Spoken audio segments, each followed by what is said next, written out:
Today, we're diving into something that separates great leaders from the rest: character. It's not about talent, experience, or position. It's about how you show up, how you treat others, and how you navigate challenges.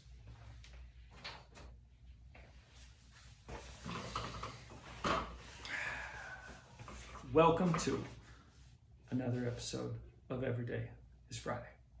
I'm your host, Coach Jay Fry here, and it is here where we try to bring you the same amount of energy that Fridays bring you, and we bring it to you regardless of the day. So today we're going to talk about something really important. We just read it. We're going to talk about character and how developing your character increases your ability to lead others. We're talking about three very important things. The very first one is humility. What is humility? Humility is the ability to recognize your own limitations, your mistakes, and also see the value in others. Super easy. I'm trying to keep it simple, but that's the key for humility. For generosity is number two. It's the ability to lead with a giving mindset, not a taking one. And the third one is forgiveness. We want to let go of the grudges and focus on winning. That's the episode today. Let's develop you as a leader, build your character, and help you tackle whatever is next. Today is humility. First one, humility is one of my favorites.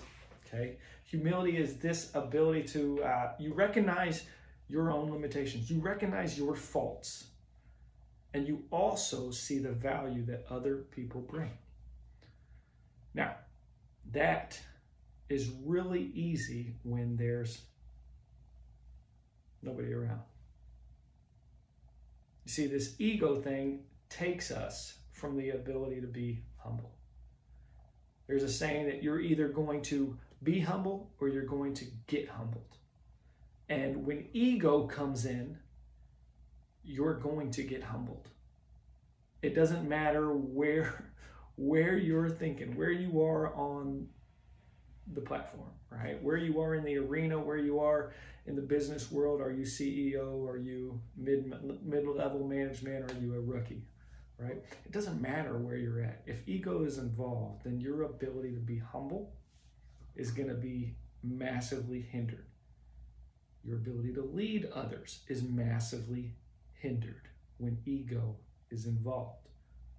So we want to be humble today. So I encourage you today, that's your challenge today, is to make sure that when you are listening, that you are humble. If you're listening with another person, can I remain humble while this other person is here? Can I accept? Can I give? Can I make or acknowledge my limitations to the other person? Because guess what? I might not say it, but they already know. They know my limitations. They know whether or not I'm a good leader. They know whether or not I can do certain things. If I'm Shaq at the free throw line, my teammates, regardless of what I say or how big my ego is, they know whether or not I'm a good free throw shooter. So that's what we want to do. We want to focus on this ability to do it, to focus on humility. For generosity, we want to focus on this ability to lead with the giving. Okay, we're going to get a whole lot deeper into each one of these. But by giving, having this giving mindset, what could this bring?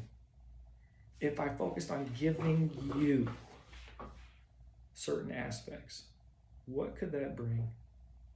You know, The Go-Giver is one of my favorite books by Bob Burg and John David Mann that discusses this power, this immense power that giving has in leadership and what that does.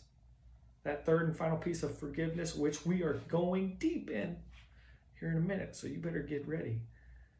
This ability to let go, right? We want to let go of grudges. That's very hard. Remember, if somebody else is in the room, this ego thing, that grudge thing, they got the job and I didn't, right? They talk bad about me. How dare them?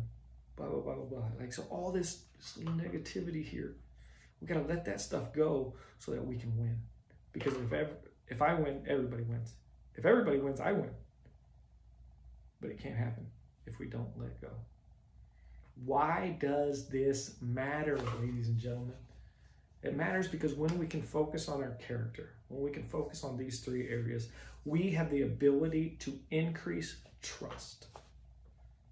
Now, with the trust index done by my favorite people, with whole leaders, okay, with wild leaders, trust, we have the ability to now measure it. So if trust goes up, what else goes up? If trust is high. If trust is high, I know I can be me. I know that I can have certain abilities. I know that if trust is high, that my team has the confidence in me to elevate. If trust is high, or why it matters, influence.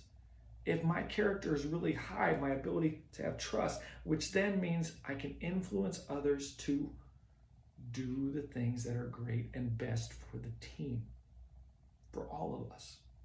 Why else does it matter? Culture and performance, right? Culture goes up. Culture is one of those buzzwords, right? There are certain people, there are certain outliers who can make it with a nasty culture, but people don't want to be a part of that. People want to be a part of something that they feel is special. When you have high character people, something is special. I do in this podcast here in the office at Adventure Unknown, and everything about this place is special. Why? Because the character level of each and every single member here is up there. Why? Because these three things that we're talking about, from humility and forgiveness and generosity, those three things happen here. And when those happen, then performance goes up. The things that you're able to do goes up. One last thing. March Madness. March Madness is coming up, right? So all this stuff that is happening in the season is like piecing it together. We're getting closer and closer to March Madness. And you're going to start seeing some teams right now, because it's the end of January. It's actually February 2nd. So we're looking at, like, certain teams are coming down and certain teams are coming up. You're going to start to see that. Why? Because of the culture, because of the performance, because of the trust, because of the influence. All these things, because these teams are maintaining high character. They're doing what we're going to discuss here. March Madness. And what are you going to see in March? You're going to see 2 to 3 coaches, probably 3, have amazing runs in March Madness. They're going to get deep in there. And what are they going to do? The coach is going to be seen as this guy who knows his stuff. Oh my goodness. But it won't be the X's and O's that everybody's wowed by. It's going to be the trust, influence, culture, performance of his team. Because that's what they're building up to. Now, it takes time, but it takes intentional. And it takes these 3 things that we're about to discuss. So hold on. Let's get going. Leading with humility. Humble. Humble or get humble. We already said it, right? It's this ability to view your own limitations. When you as a leader can view your own limitations, guess what? You know where your limitations are, which means what? Somebody else can excel in them. When you're looking at performance of teams, until you get to your level of excellent, or until you can get to the level of 80% of being somewhere really, really good, it's important to make sure that somebody else can do that level. That's why great teams exist, because somebody is a terrible free throw shooter, but somebody else is great. So they're going to draw up things to get that great shooter the free throws. They're going to draw up the plays so that the big man, Shaq, we used him as an example. They're going to draw up plays so Shaq can get the ball under the rim so he can do his thing. If you don't know your own limitations, or you don't allow your team to know your limitations because of that ego, because you don't want to look bad in front of them, if you don't do that, then the team can't perform at its greatest level. Well, a great leader demonstrates this. I know I'm terrible at this, so I need to empower somebody. I need to delegate. I need to move this over to somebody else's plate. Who can thrive in this situation? So by you knowing your limitations, by you knowing your teammates' limitations, you have the ability to put them in seats where they are the greatest at for the current time. Does that mean that you don't develop your limitations? No. That means you work on them. You grow, you get better, you challenge yourselves. But that also means when it comes time, in order to perform at the highest level under the most amount of stress, you're the right person in the right seat with the right capacity. But you have to know that. You have to let the ego go. The other piece right here is going to be that the fact that you value others. You're valuing others. So when I value others, I praise them. I'm going to give them credit. I can publicly praise them if they like that. I can slap them on the back if they like that. If it's one of those things, like I want to give them the praise and the value that they deserve. How do you value other people on your team? Serious question. How do you do it? What do you do to value them or to demonstrate value? You might truly value them, but if you don't show it, that's going to be one of the reasons why they leave. But great leaders will show and demonstrate their values. That's the reason why so many people are connected and drawn to certain people. That's why they're drawn to certain companies. It's because they demonstrate the value to others. They demonstrate humility. That boss, the leadership there knows that it's either get humbled or be humble. So they're going to demonstrate this piece to one another. Number 2, it's leading with generosity. What does that sound like? Man, I'm just going to be generous. I'm just going to give. I'm going to give. That's not what it is. Giving, it must be seen, instead of giving, the giving mindset, it must be seen as an investment mindset, not just a give. I'm giving my time because I'm investing it in this person. That's the reason why we see so many people leave right now, is because they're not investing in their people. They no longer want to give that time, give that investment to them. I want to invest time. I want to invest knowledge. I want to invest encouragement into these people, into my team. And you're going to see great leaders do this. You're going to see the March Madness coaches. You're going to see examples of this generosity, of them giving themselves to their team, because they're investing. They're investing in this team. They're investing in each player. They're investing in their assistant coaches, the knowledge. They're investing their knowledge to that coach. Why? Because that head coach knows that if the assistant coach gets that much better, what does that do to the team? What does that do to the mission? It makes it that much more important. It elevates everybody else. If I can trust my assistants, I can go and do this thing that's a little bit bigger picture while giving this assistant the trust and the ability to help the team through certain things of practice. I'm able to detach a little bit more when I can give time, energy, knowledge, encouragement. When I can give this to them, what happens then?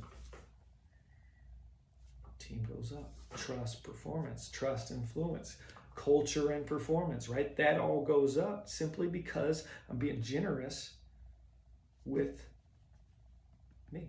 I'm leading with generosity. I want to do this to my team. So remember, how are you investing your time with your team? Investment. See it as an investment. How are you investing your knowledge to passing this on to them? How do you teach them? How do you coach them? You know, the difference between a coach and a consultant provides an answer and that's it. But a coach guides them to find the answer. How are you investing yourself into guiding others to find the answers for themselves? How are you encouraging and investing in others with encouraging words of praise, with encouraging coaching? How are you doing it? The third and final piece here is forgiveness. You are leading with forgiveness. Now, people will see this as a weakness when you say it this way. I'm going to lead with forgiveness. Oh, it's okay. You messed up. It's okay. You lied to me. It's okay. That's not what we're saying here. We're saying that you need to address the mistakes and move. How about that? Mistake and move. Address the mistake. What happened? Why did this happen? What could you have done better? And then now let's move forward and address a plan. Create the plan, an action plan on how do we do this so that mistake doesn't happen again. The first time I ever spoke with my man Nick Lavery, he was like, Jay, I'm expecting you to F it up. So basically I'm down here, I'm at the bottom. There's no more expectation on, he doesn't have high expectations because I've never done it and he's never seen it. So it's down here. So it's one of those things like, Jason, you can F it up, just F it up. If you're in a safe environment, if you're in a safe place, encourage the failure and encourage the mistakes. Because we're going to make a mistake and then move. Make a mistake and then move. Make a mistake and move. That's why the training in the military is so effective, because these people are making mistakes and moving in pressure situations that aren't deadly. And then slowly getting better and better and better. So that's what we want to do. Address the mistake, move forward. I want you to see, as a leader, I want you to understand that seeing this as failure is important, but failure as a learning moment. As many learning moments as possible. That's the whole point of practice, is how can we create more learning moments of failure so that we have less failure in games. But in a previous podcast, we said that everybody else has a say. So the defense has a say. Your opponent has a say. No matter who it is, the person you're going against has a say. The earth has a say. In fact, travel conditions have a say.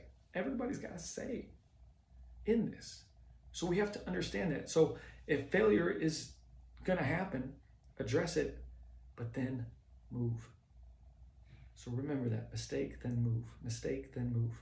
But you've got to make sure that they understand what the mistake was, what they did, and then the move part is no longer holding on.